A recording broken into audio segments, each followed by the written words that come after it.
How's it going, guys? Welcome to Audio Addiction. We have Idlewave again, and he can say his name and what he does in the band. That's right. I'm Guy. I'm Idlewave. Awesome. Guys, so the last time we talked, we had a really intimate conversation at your house, which I'm not going to disclose the location of, but, you released a record now. How's it feel to have it out? How's it feel to have, people, listening to it? Obviously, you played a release show, you played tonight. How's the reception been from, people, that you've seen, in the flesh versus, online and stuff like that? That's a lot of questions. I know, it's a weighted question. I'm just holding on to the answer of the first one in my head. Okay, yeah. No, I got this. Don't worry. It's kind of like eating. How so? I eat and I get more hungry, whereas some people eat and they're full. It's just a bad Italian thing of me or my stomach. I should probably see a doctor. If anybody's a doctor out there, hook me up. So, it's a lot of work prepping songs to come out and prepping an EP to come out, and then with everybody's attention span, including my own, it's what's the next thing?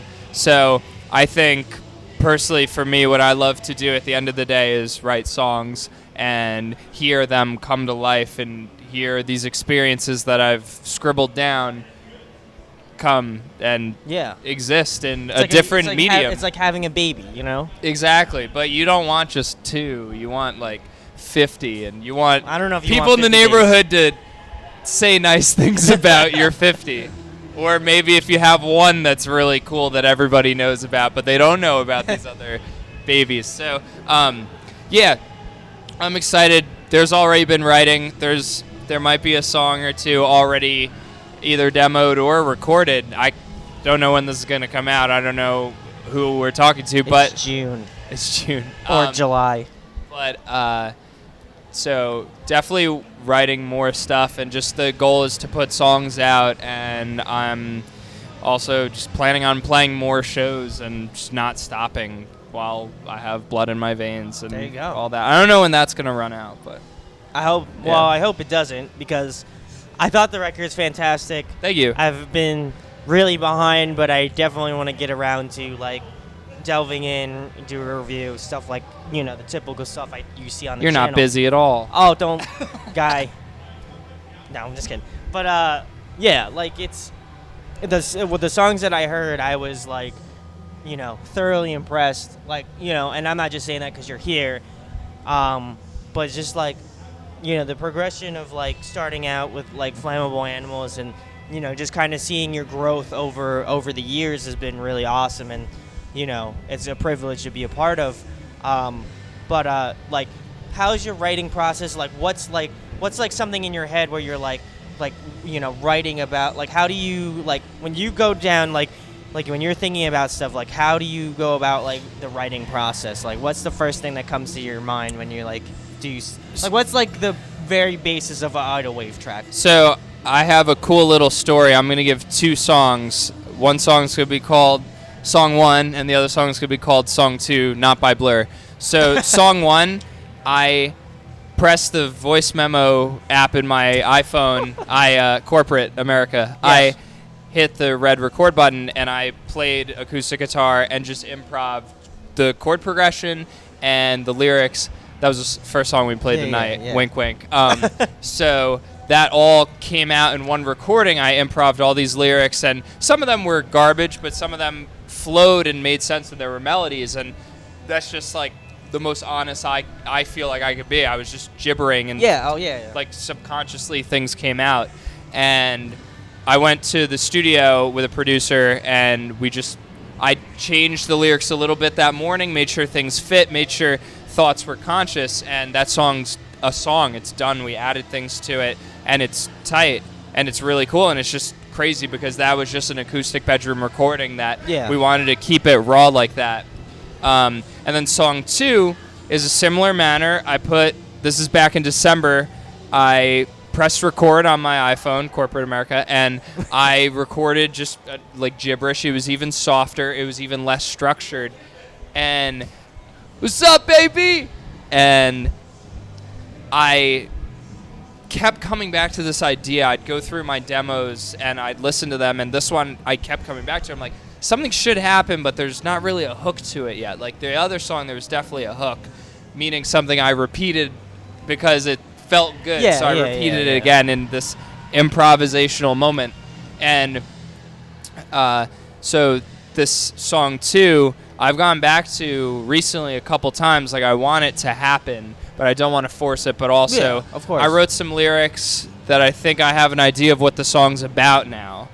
But some of the lyrics don't make sense. There's maybe this part should go into this, and there's still I'm going to demo it out pretty soon, and I'm going to figure out arrangement-wise what does make the most sense to evoke this feeling. So I know it's so cliche, but writing from your heart, and I can't like force I am terrible with I want this song to be about this. These are what the lyrics are going to be like. This is the scene, and I'm going to make a painting like this. And now it's just like whatever literally falls out of me, I want to work with. I want that to be the basis of, and that's the new Idlewave you're going to hear.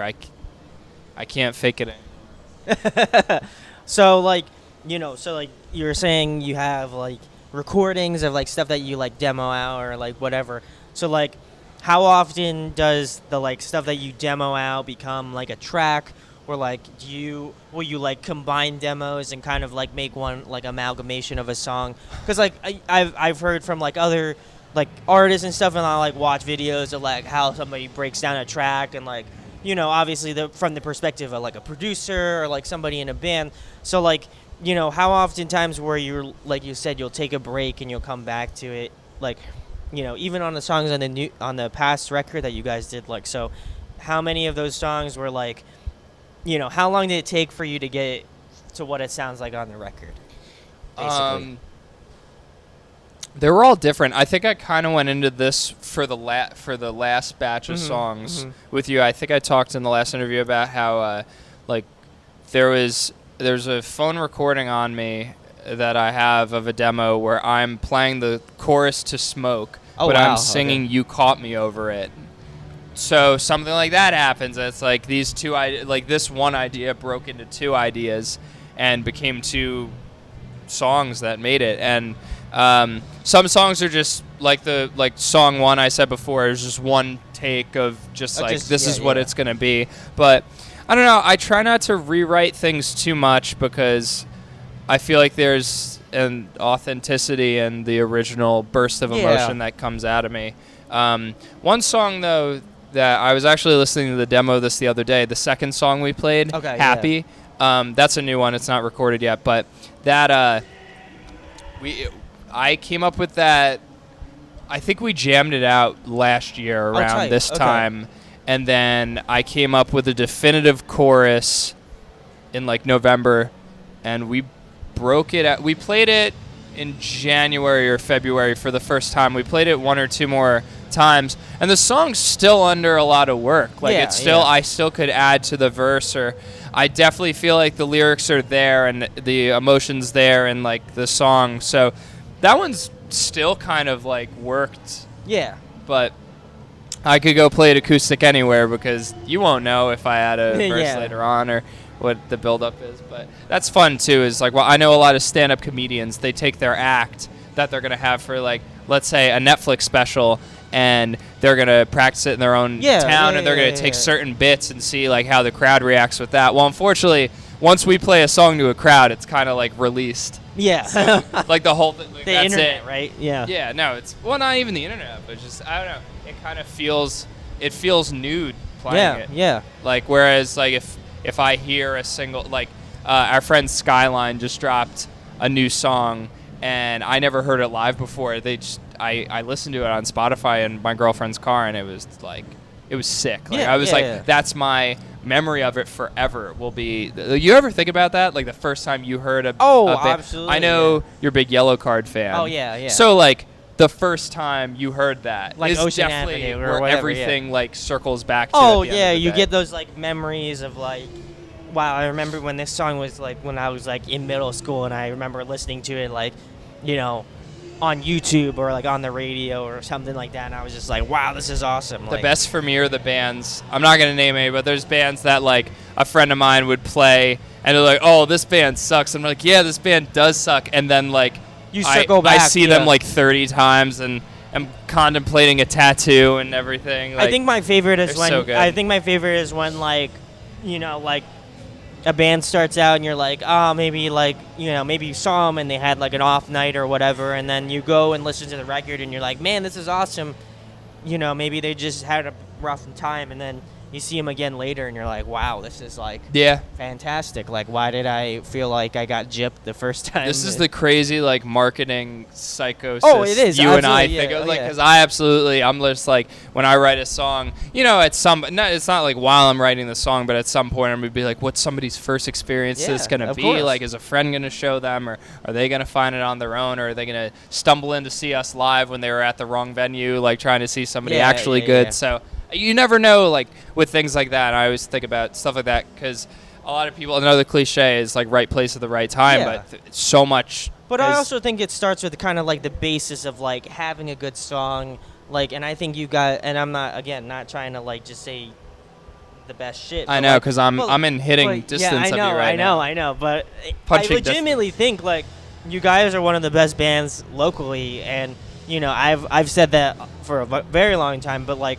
I feel like the past EP I was really kind of just like sold on what you guys are doing. Like, not to say I wasn't before, but like I just feel like you guys really kind of turned up the knob a little bit and you pushed yourself a little bit farther, and like the hooks got better, and like the songwriting itself got better, and you know I think it just kind of culminated to a really great EP that, you know, I feel like a lot of people would probably have a hard time following up. But what is like one of the favorite tracks that you sat down, you recorded, and like that you loved from like start to finish? And then what's one that you like to play live that maybe, you know, obviously people can see on the internet, but I love playing You Caught Me live. Yeah. I like all the songs.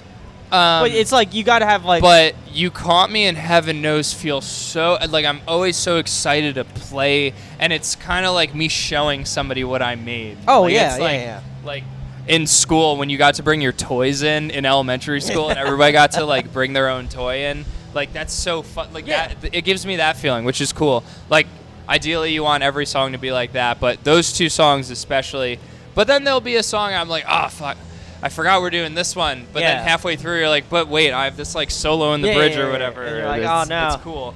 Or it's like, oh, if we hit this harmony right, it'll be sick. But yeah, no, songs definitely grow on you. These songs too, it's like, I don't know, it's just there's something about them. I have a lot of memories associated with them, and just the word, like these songs took a while to write for being so short. Like Calm's like 2 minutes and took a while to write. That one feels so that one's fun to play if we hit the intro right, then it's smooth sailing. But if the intro is shaky, I'm just like shaky the rest of the song, and it's like it's 2 minutes though, so I'm only shaking for a little bit, but that's a fun one. They're all really fun, and still getting into the groove of playing like newer stuff. Yeah, I'm sure. It's tough without like a practice regimen, really. So, you know, it's kind of like loses feeling like that. But what are you gonna do? I just want to write songs. I think you brought up something before, and we're all about cliches here at Audio Addiction. Oh, yeah, you're right. But you were talking about like how much Idlewave's progressed, and like the hooks are better and stuff like that. At the end of the day, that's like the goal. Like, is absolutely. me like when I was 17, I wrote a song. I'm like, this is my best song. And then I was 19 and wrote a song. I'm like, no, this is my best song. And then I wrote something when I was 22, and I was like, oh my god, like I can't believe I did this. And it's like, what is gonna top this? And like, my goal is to always progress. And the fact that, you know, me being 10 years old and seeing Green Day, and that's like the reason why I wanted to pick up the electric guitar, and like Dookie was, you know, such a great crazy ride for them and for everybody. And then 10 years later they hit like say what you want about American Idiot, but it's everyone's favorite album. It was stupid and groundbreaking. Like, it's 3 chords, who cares? But so good. And they did that 10 years after putting out like their best album. And like it's crazy. You can have Green Day fans that love both albums, or some fans love one and hate the other way around. And it's just like, I love that. Like that attracts me to like writing more, and because as a small business owner, there's days where you're like, why do I do this or anything like that, or you look back on your older stuff and you're like, ooh.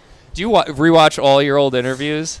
That's right. So he does. I'll point this out because I feel like I don't get this honest. I mean, I do, but like I don't get this honest because like I feel like you and I have like we've been friends for a while, but like, and I can't be that like honest with somebody like maybe I just met, but like I'll go back and watch it and I'll cringe the hell out of watching myself. Like even like if we were I'm probably cringing right now watching me like edit this video, but like I think it's good though, because like if I didn't cringe at myself, if I didn't say like, oh man, that was a stupid joke, or like something like that, I feel like I wouldn't have the authenticity of like doing it, and so like it's and I think it's the same thing with music. Like if you're not testing yourself, if you're not like pushing yourself, and you're not trying to do something that you find interesting anymore, then people might not like it. And I think you brought up a great point of like Green Day stuff is like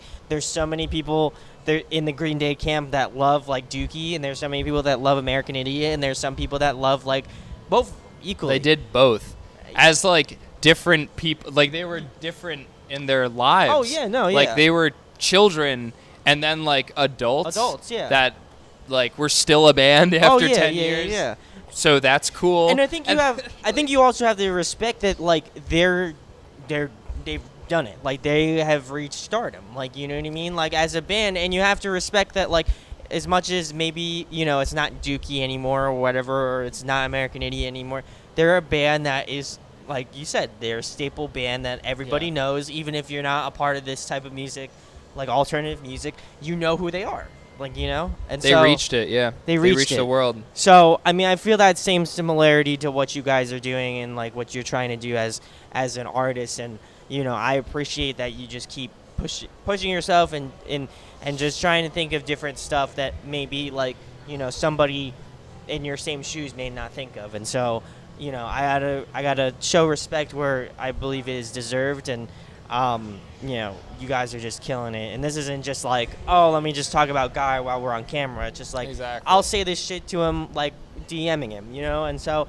I think, he has my number, but still DMs. Oh my God. Yeah, you're right. You're definitely right. I think there's a collective balance, right? Like you have to, and I think, I'm speaking to a lot of people right now, but like, you have to be honest with your friends. Like if you're friends with somebody in a band, you have to say that it's not good. Like you have to be. I've said it to some friends, off the record, and I've been like, listen, I don't think it's good. Like, and it's not that I don't like you. It's not that I don't like your music. I think you have to try to push someone, and if they become to a point where they're an artist and they're not pushing themselves, it maybe shouldn't be. Maybe they should, cut the grindstone a little bit more and try something different. It's like you said, all about an evolution, and you want to make the best of it. Yeah. So, that was my TED Talk, guys. I love that. Don't forget to like, comment, subscribe. No. Oh my God. Smash that bell. Listen, what disappoints me? I'm gonna totally call Joey out right now. So the last interview I did with the guy, he was upstairs, and he didn't come into this interview. So and he's also standing off camera right now, playing with some dice on a forklift. So, I mean, it's kind of disappointing to me that he wouldn't even show up, and, I'm calling you out right now. And I know you don't have social media, so there's no way I'm going to tag you in this. And I bet he has no idea. Oh, man, what did I say? Anyway, Guy, getting back to more Idlewave stuff as the timer ticks on,